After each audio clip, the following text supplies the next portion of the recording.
So I'm going to tell you something that you probably will say is console warish or fanboyish, but I tend to stay on the periphery when it comes to social media and gaming. I see a lot of things said that are ridiculous, and I know that the people saying them are saying them because they know that they're going to drive emotion, whether or not it's negative or positive, whether or not it's a negative comment or a positive comment or a negative retweet or a positive retweet. It still drives traffic to their channels and it adds to the ad revenue. But one of the biggest things that I've been seeing is this idea that third-party games are performing better on the PlayStation 5. And you've got Hogwarts Legacy, now you have Atomic Heart, and a few others. And it seems to be this recurring trend that these third-party games are performing better on the PlayStation 5 when the consensus is that they should be performing better on the Xbox Series X because it's the world's most powerful console. The marketing, the spec sheet, theoretical limits, and stuff like that.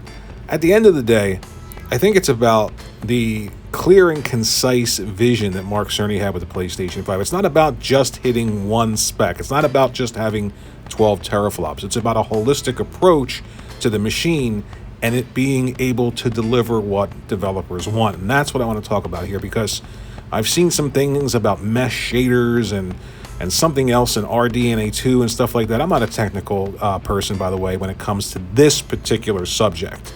So I'm not going to pretend like I'm going to tell you something that is accurate when it comes to that stuff. But at the end of the day, even if these things exist for Microsoft and Xbox, the person that is responsible for showing the difference is Microsoft, is Xbox, is first party.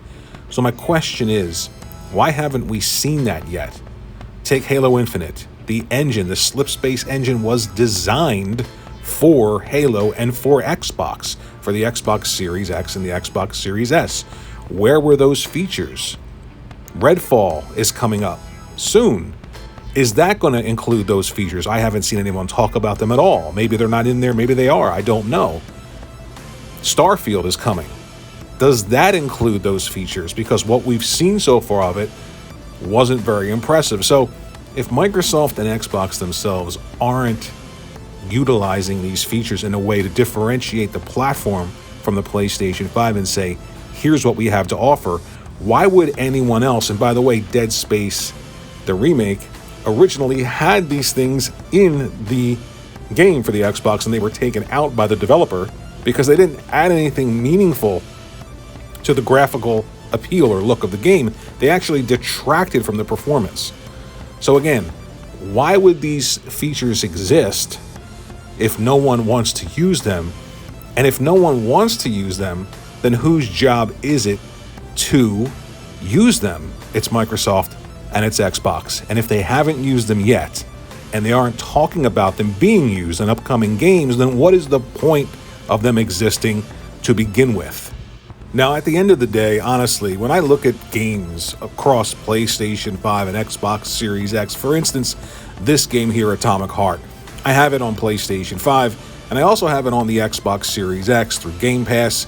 I've been playing this game on both systems, and to be honest with you, when you're playing the video game, when you're playing any video game, you're not playing the minutia, you're not playing the resolution, you're not playing the frame rate, you're playing the macro level game, the totality of everything. You're seeing the game, you're playing the game, you're experiencing the game. You're not really noticing the fact that maybe a shader is missing or maybe a shadow is more pronounced here versus there because you're running through the game.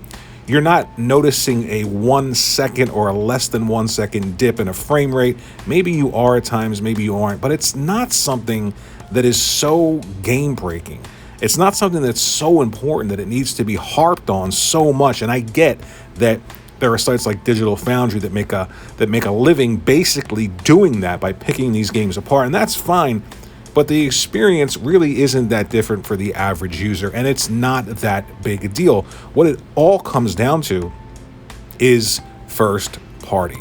What you're actually seeing on the screen. When people see things like Uncharted or The Last of Us or Spider-Man or Spider-Man 2 or the upcoming Wolverine, they're not watching these trailers and thinking, what is the resolution going to be in the final game? What is the frame rate going to be in the final game? They're just seeing the game. They're seeing the gameplay and they're imagining playing that and experiencing that, and that's what it's all about. So if Microsoft and Xbox want these features to highlight the graphical strengths of their system, then they themselves have got to be the ones to use these features and highlight them. Can't rely on third party to do it, and you certainly can't consistently talk about these differences if no one's using them, especially when you're not using them yourself with your first party games. As always, this is just my personal opinion on a subject. I'd be interested to know if you agree or disagree in the comment section below. And at the end of the day, honestly, it's not that big a difference when it comes to these third-party games. It's more about pushing the industry forward in terms of graphics and gameplay and AI and things like that. And that's all going to come as the generation continues. And it always comes down to first party. Microsoft needs to demonstrate the differences between their system and the PlayStation 5. And again, I feel like if they're not doing it, they're not talking about it, games that they've released that are first party haven't used them, games coming aren't talking about them, then why are we concerned with third parties not using them?